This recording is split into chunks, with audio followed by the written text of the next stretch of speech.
Hello students, आज हम probability की जो एक्सरसाइज 13.2 के क्वेश्चंस को सॉल्व करेंगे।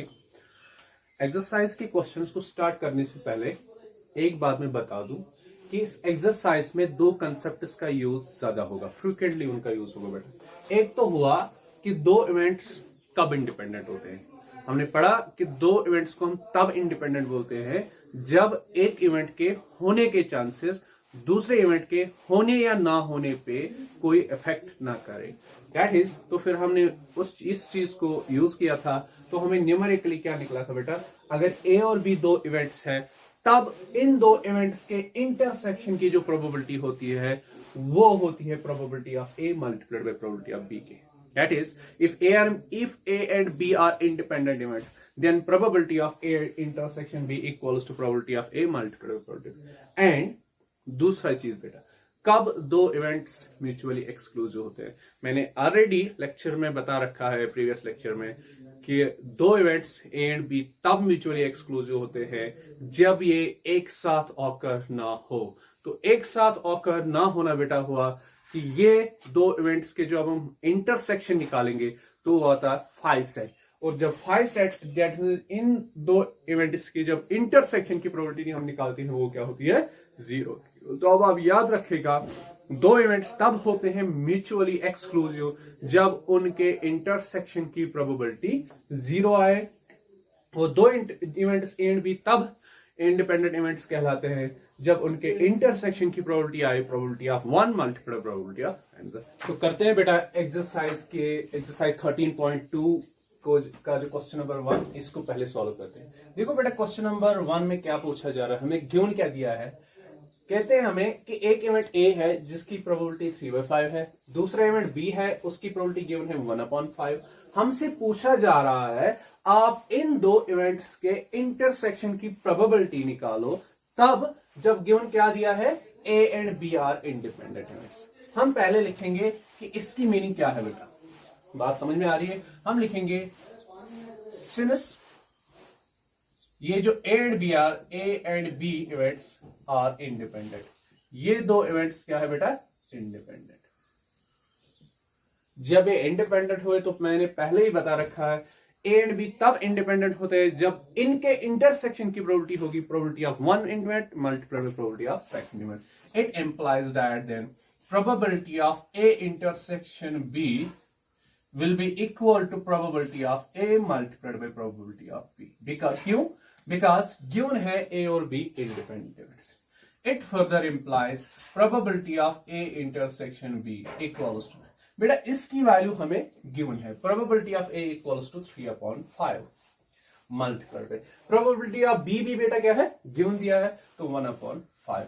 जब हम बेटा इस चीज को सॉल्व करते हैं तो हमें मिलेगा probability of A intersection B which is 3 times 1 which is 3, 5 5 which is 25। And this is the required solution of question number 1। हमें यही पूछा गया था, आप बताओ probability of A intersection B क्या होगी तब जब इवेंट ए और इवेंट बी की प्रोबेबिलिटी गिवन है और events A and B are independent. ये हुआ क्वेश्चन नंबर 1। तो इस एक्सरसाइज का क्वेश्चन नंबर 2 बेटा क्या कहते हैं क्वेश्चन में, two cards are drawn at random and without replacement from a pack of 52 playing cards, find the probability that both the cards are black। देखो बेटा, deck of 52 cards, जो 52 cards का एक deck होता है उसमें बेटा 52 cards टोटल होते हैं और उन 52 cards में दो ही कलर के कार्ड्स होते हैं। एक तो होते हैं ब्लैक कलर के कार्ड्स एंड दूसरे होते हैं रेड कलर के कार्ड्स। एंड जितने कार्ड्स ब्लैक कलर के होते हैं उतने ही कार्ड्स रेड कलर के। तो दैट मींस 52/2 आएगा बेटा, 26 होते हैं इसमें ब्लैक कार्ड्स एंड 26 इसमें होते हैं रेड कार्ड्स। आई बात समझ गए। अब पूछा जा रहा है इस 52 कार्ड्स में से हम दो कार्ड्स को रैंडमली निकाल लेते हैं, दैट्स 1 by 1। Okay, 1 by 1। तो मतलब ये नहीं पता होता है कि कौन सा कार्ड बाहर के निकल के आएगा, तो रैंडमली हम दो कार्ड्स को निकालते हैं। और आगे लिखा है विथआउट रिप्लेसमेंट। विथआउट रिप्लेसमेंट का मतलब बेटा क्या हुआ, जब हमने इस डेक से फर्स्ट कार्ड निकाला तो उस कार्ड को बाहर ही रखा, उसको वापस रिप्लेस नहीं किया, तब हम सेकंड कार्ड भी निकाल रहे हैं। फर्स्ट कार्ड को निकाला, उसको बाहर ही रखा और फिर सेकंड कार्ड को निकालें। तो 2 कार्ड सब निकाले हमने। अब क्या पॉसिबिलिटी है? अब ये पॉसिबिलिटी है फर्स्ट कार्ड ब्लैक आए सेकंड रेड आए, या फर्स्ट कार्ड ही रेड कलर का आए सेकंड ब्लैक का आए, या फर्स्ट और second both are black and, या ये पॉसिबिलिटी है दोनों कार्ड्स के कलर रेड हो। ये ना अलग अलग पॉसिबिलिटी है। अब हमसे आगे पूछा जा रहा है कितने चांसेस है, आप ये बताओ कितने चांसेस है जब हम इस डेक ऑफ 52 कार्ड से 2 कार्ड्स को बाहर निकालेंगे 1 बाय 1, तो कितने चांसेस है कि दोनों कार्ड जो आएंगे उनका कलर क्या होगा? ब्लैक। तो इस क्वेश्चन का हमें आंसर देना। देखो बेटा इस क्वेश्चन का आंसर कैसे करेंगे। हमने देखा टोटल 52 कार्ड्स है, 52 में से ब्लैक कार्ड्स 26 है एंड रेड कितने हैं? 26। हम लिखेंगे इस क्वेश्चन का आंसर, लेट ए किसको रिप्रेजेंट करेगा? First card is black, first card is black, first card is black. पहले कार्ड का ब्लैक निकलना, उसको हमने ए से रिप्रेजेंट करें। बी से किस चीज को रिप्रेजेंट करेंगे? सेकेंड कार्ड ब्लैक आए, second card is black. Okay, second card black आए, उसको हमने किससे? इवेंट बी से रिप्रेजेंट। तो therefore probability of both cards are black, both cards are black, the probability that both cards, जब हम 2 कार्ड्स 1 बाय 1 इस डेक से निकालेंगे कि दोनों कार्ड्स का कलर ब्लैक आए, कितने चांसेस के? पहले इसको बेटा मैथमेटिकली न्यूमेरिकली लिखेंगे। तो फर्स्ट कार्ड ब्लैक आए वो हुआ ए, एंड बीच में आया, एंड का मतलब होता है या मल्टीप्लीकेशन या सेट थ्योरी में लिखा जाए तो intersection, A intersection. Second card भी ब्लैक आए, डेट मींस बी निकले। तो हमें फाइंड क्या करना है एक्चुअली बेटा? Probability of A intersection B. वो किसके इक्वल होता है बेटा? अगर ये गिवन दिया होता कि दोनों जो इवेंट्स है वो इंडिपेंडेंट है या डिपेंडेंट, तो हम इसके अकॉर्डिंग, हमें पता ही नहीं इवेंट्स क्या है, तो हम लिखेंगे। अब मुझे बता बेटा, जब पहला कार्ड ब्लैक आए, पहला कार्ड ब्लैक आए, उसके कितने चांसेस है? देखो बेटा, हम इस डेक से एक कार्ड पहली बार निकाल रहे हैं, तो इसमें कितने ब्लैक कार्ड्स है स्टार्टिंग में? 26 अपॉन में बेटा आएगा इस डेक में टोटल नंबर ऑफ कार्ड्स कितने हैं? वो 52 मल्टीपल में आएगा बेटा। अब सेकंड कार्ड भी ब्लैक आए, लेकिन यहां पे कंडीशन अप्लाई होगी। कंडीशन क्या अप्लाई होगी बेटा?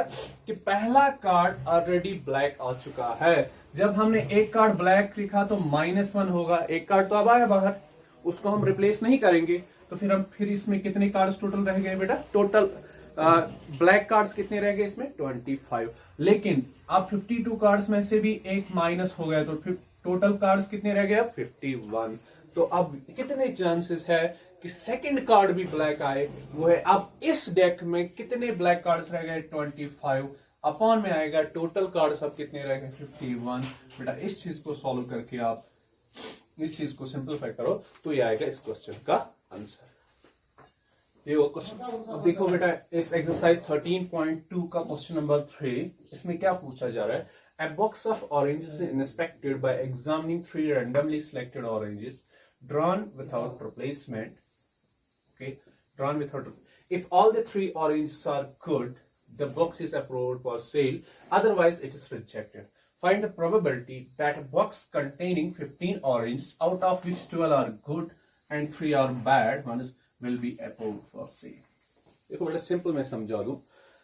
क्वेश्चन में पूछा जा रहा है एक ऑरेंज का बॉक्स है, एक संतरे का बॉक्स है, एक संतरे का बॉक्स है से कुछ ऐसा है, इसमें टोटल बेटा 15 ऑरेंजेस है। कितने ऑरेंजेस है इसमें? टोटल 50।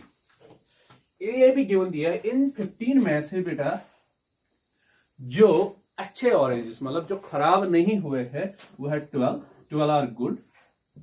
तो ऑब्वियसली फिर जब 12 गुड है तो 3 ऑब्वियसली खराब हुए होंगे बैड, दैट्स 3 आर बैड। बात समझ में आ रही है? एक ऑरेंज का बॉक्स है, इसमें टोटल 15 ऑरेंजेस है, 15 में से 12 ऑरेंजेस अच्छे हैं खाने के लिए, ठीक है, लेकिन 3 अच्छे के नहीं है, दैट मीन्स खाने के लिए अच्छे नहीं, वो खराब हो चुके हैं। अब इस बॉक्स को एक सपोज ठेकेदार या कोई आया खरीदने या कोई कस्टमर आया खरीदने, उसने लेकिन कंडीशन रखी कि मैं इस बॉक्स से 3 संतरे निकालूंगा, ओनली 3, सारे के सारे चेक नहीं करूंगा, 15 के 15 संतरों को चेक नहीं करूंगा, ओनली कितने संतरों का चेक करूंगा, 3 संतरे, मतलब रैंडमली वो 3 संतरे इस बॉक्स से निकालेगा, 1 बाय 1, पहला एक फिर एक एंड विथआउट रिप्लेसमेंट है बेटा। दैट मीन्स जो पहला संतरा यहां इससे निकालेगा उसको बाहर रखेगा, फिर सेकंड निकालेगा उसको भी बाहर ही रखेगा, थर्ड को निकालेगा, ऐसे रैंडमली 1 बाय 1 विथआउट रिप्लेसमेंट। अब ये आगे कंडीशन लिखी गई, तो ठेकेदार ने बताया जो मैं 3 संतरे इस ऑरेंज के बॉक्स से निकालूंगा, अगर वो तीनों संतरे ठीक निकले, क्या निकले, ठीक निकले, तब मैं इस ऑरेंज के बॉक्स को खरीद लूंगा। बात आई बेटा समझ। टोटल है 15 संतरे, इसमें 15 में से 12 अच्छे हैं, 12 अच्छे हैं और 3 खराब है।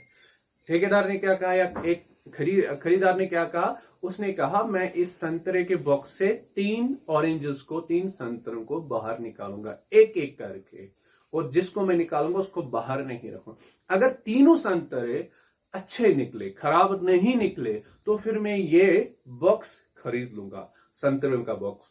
अगर इन तीनों में से एक संतरा भी खराब निकला तो फिर मैं ये बॉक्स खरीदूंगा नहीं। तो ये है कस्टमर, खरीदार का की कंडीशन। अब इस क्वेश्चन में पूछा जा रहा है, आप ये बताओ कितने चांसेस है कि ये जो खरीदार है, कस्टमर है, वो इस संतरे बॉक्स को खरीद ले। बात आई ना समझ में बेटा।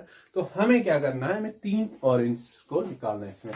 तो तब कब एक कस्टमर इस बॉक्स को खरीदेगा, जब फर्स्ट ऑरेंज भी क्या निकले, अच्छा, सेकंड भी अच्छा निकले, थर्ड भी अच्छा निकले, तभी जब तीनों संतरे क्या निकलेंगे अच्छे, तभी वो कस्टमर उसे खरीदेगा ना बेटा। तो हमें उस चीज की प्रोबेबिलिटी निकालनी है।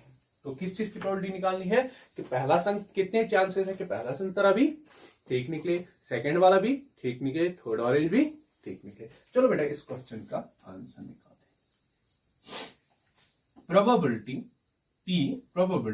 That all the 3 oranges, that all the 3 drawn oranges are good. all the 3 drawn, बेटा यहां पे एक चीज लिखना, drawn, रैंडमली ड्रॉन। जो हम 3 ऑरेंजेस वो खरीदार जो निकालेगा इस संतरे के बॉक्स से, वो तीनों के तीनों अच्छे निकले, कितने चांसेस उसके, तो कितने चांसेस हो गए, तो पहला संतरा भी ठीक निकले, जब आप वो इस बॉक्स में हाथ डालेगा तो इससे संतरा निकालेगा, कितने चांसेस है कि वो संतरा अच्छा संतरा निकले, तो वो होगा बेटा इस बॉक्स में कितने अच्छे संतरे हैं, वो है 12 बेटा, 12 अपॉन में आएगा इस बॉक्स में टोटल संतरे, टोटल ऑरेंजेस कितने, विच इज 15 मल्टीप्लाई हो गए ना पहले संतरे की बात। अब कितने चांसेस है कि सेकंड से जब वो दूसरी बार इस बॉक्स में हाथ डालेगा तो कितने चांसेस है कि सेकंड ऑरेंज भी क्या निकले, गुड ऑरेंज। तो वो होगा बेटा अब इस बॉक्स में कितने अच्छे संतरे रहे। देखो बेटा एक संतरा हमने निकाला, वो कौन सा निकाला, गुड संतरा, गुड ऑरेंज। तो 12 में से एक गया तो अब रह गए ओनली 11 ऑरेंजेस, एंड टोटल 15 में से एक गया तो टोटल में से 15 के एक गया तो आए रह गए इसमें 14 ऑरेंजेस। अब इसमें बेटा सेकंड टाइम में कितने ऑरेंजेस अच्छे रहे, 11, तो टोटल कितने ऑरेंजेस है चाहे गुड और बैड को मिला के, वो 14 हो गए सेकंड ऑरेंज की बात। अब है ये बात कि तीसरा संतरा भी अच्छा निकलना चाहिए, मतलब जो खाने के लिए अच्छा हो। पहले हम बात करें, देखो फर्स्ट संतरा भी गुड ही निकला, सेकंड भी गुड ही निकला, तो 12 में से हम 2 माइनस कर दें तो कितने संतरे गुड रहे, 10। अब टोटल में से भी हमने 2 संतरों को निकाला तो 15 थे टोटल, अब 15 में 2 माइनस कर दो कितने रह गए बेटा, 13। अब ये वाला कंडीशन है। अब थर्ड ऑरेंज भी गुड ही आए तो कितने चांसेस है कि इस बॉक्स में गुड संतरे कितने हैं, 10, तो अपॉन में आएगा बेटा इस बॉक्स में टोटल संतरे कितने हैं, दैट इज 13। आई बात समझ में। तो यहां बेटा ये जो सेकंड और थर्ड केस है ना, ये कंडीशनल प्रोबेबिलिटी है कि कितने चांसेस है सेकंड संतरा भी ठीक निकले, प्रोवाइडेड गिवन दैट पहला संतरा ऑलरेडी गुड निकला। तो अब बेटा इस चीज को थोड़ा सॉल्व करते हैं।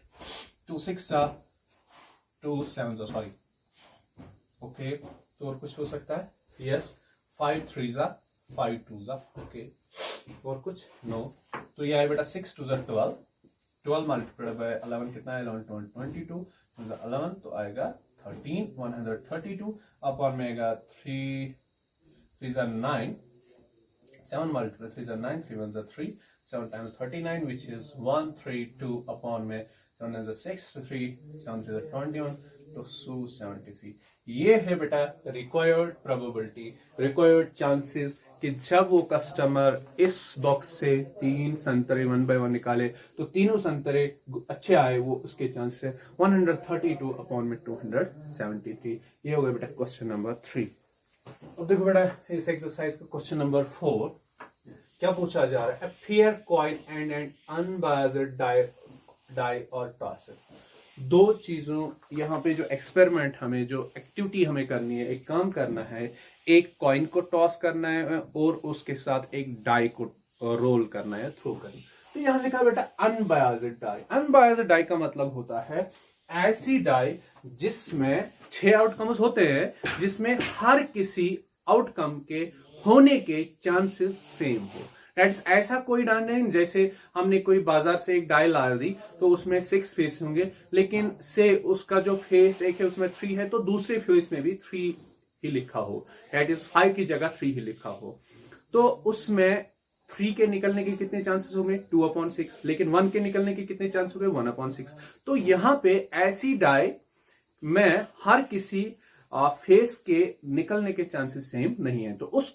डाई को कहेंगे हम biased die not unbiased die होगी नॉर्मल डाई बेटा जिसमें जितने भी आउटकम्स होंगे हर किसी आउटकम के होने के चांसेस सेम हो दैट इज जिन्हें हम सिंपली कहते हैं इक्वली लाइकली चांसेस ओके एक कॉइन को टॉस किया जा रहा है और एक डाई को तो पहले लिखेंगे बेटा सैंपल स्पेस जब हम एक कॉइन को टॉस करेंगे तो या तो हेड आएगा या टेल लेकिन इसके साथ जब किसको टॉस करेंगे बेटा थ्रो करेंगे डाइस को तो या आएगा 1 या 2 या 3 या 4 या 5 या 6 तो फिर हमारा यहाँ पे जो सैंपल स्पेस आएगा बेटा सैंपल स्पेस में आएगा हेड 1 दैट इज कॉइन पे हेड आए लेकिन डाई पे 1 निकले तो हेड 1 H1 या निकले हेड 2 या निकले हेड 3 या निकले हेड 4 या निकले हेड 5 या निकले हेड 6 क्या ये भी पॉसिबिलिटी है बेटा कि कॉइन पे टेल आए बट डाई पे 1 आए दैट्स T1 ऐसे ही T2 आ सकता है tell 2 T3 T4 T5 T6 okay ये होगा सैंपल स्पेस जब हम एक कॉइन और अनबायस्ड डाई को थ्रो करेंगे ओके तो आगे क्या लिखा है let A be the event head appears A देखो बेटा इस एस का एक सबसेट इसका एक इवेंट दिया गया है गिवन ए का मतलब है बेटा हेड अपीयर्स ऐसे आउटकम्स जिनमें हेड होगा तो कितने आएंगे 1 2 3 4 5 6 H1 H2 H3 H4 H5 and H6 ये है बेटा इवेंट ए के फेवरेबल आउटकम्स अब आगे क्या लिखा है and B be the event 3 on the die B इसी सैंपल स्पेस एस का दूसरा सबसेट है जो उन आउटकम्स को रिप्रेजेंट करता है जिनमें आउट डाई पे 3 आउटकम आया हो तो कौन कौन सा आएगा बेटा एक आएगा H3 दूसरा आएगा T3 H3 and T3 okay अब आगे क्या पूछा check whether A and B are independent events और नॉट हमसे आगे पूछा जा रहा है अब बताओ ये जो इवेंट्स ए एंड बी है यहाँ पे क्या ये इंडिपेंडेंट है कि नहीं इंडिपेंडेंट कब होते हैं बेटा दो इवेंट्स अगर ए और बी दो इवेंट्स हैं ये तब इंडिपेंडेंट होते हैं जब इन दो इवेंट्स के इंटरसेक्शन की प्रोबेबिलिटी होती है बेटा बराबर probability of A multiplied by probability of B तो हमें देखना है क्या probability of A intersection B equals to probability of A multiplied by probability of B तो चलो देखते हैं बेटा तो हमें पहले ए इंटरसेक्शन बी निकालना है ए इंटरसेक्शन बी बेटा क्या हुआ इवेंट ए और इवेंट बी में क्या कॉमन है कोई ऐसा आउटकम जो इवेंट ए में है और इवेंट बी में yes there is one which is H3 there is one element one outcome which is common to A and B तो चलो देखते हैं बेटा probability of A intersection B देखते हैं पहले probability of A intersection B तो अब बताओ बेटा probability of A intersection B में कितने आउटकम्स हैं only one outcome which is one whole upon में आएगा बेटा इसके सैंपल स्पेस में टोटल कितने आउटकम्स है व्हिच इज 12 एंड अब देखेंगे what is the probability of A multiplied by probability of B ये होगा बेटा बराबर what is probability of A एक की प्रोबेबिलिटी होगी, इसमें कितने आउटकम्स है 1 2 3 4 5 6 upon 12 multiplied by probability of B which is B में कितना आउटकम्स है बेटा 2 तो 2 अपॉन 12। जब हम इस चीज को सिंप्लीफाई करेंगे बेटा 6 2 12 मल्टीप्लाई बाय 12 मल्टीप्लाई बाय 12 तो कैंसल आउट, तो वो आएगा 1 अपॉन 12। तो बेटा यहां पे क्या पता चला, here probability of A intersection B equals to probability of A multiplied by probability of B। तो जो कंडीशन है दो इवेंट्स को इंडिपेंडेंट होने की, वो है probability of A intersection B किसके इक्वल आनी चाहिए बेटा, probability of A multiply probability of B, वो इक्वल है, तो हम कहेंगे therefore A and B are independent events. क्या हुआ बेटा, ये हुआ तुम्हारे एक्सरसाइज 13.2 का क्वेश्चन नंबर 4।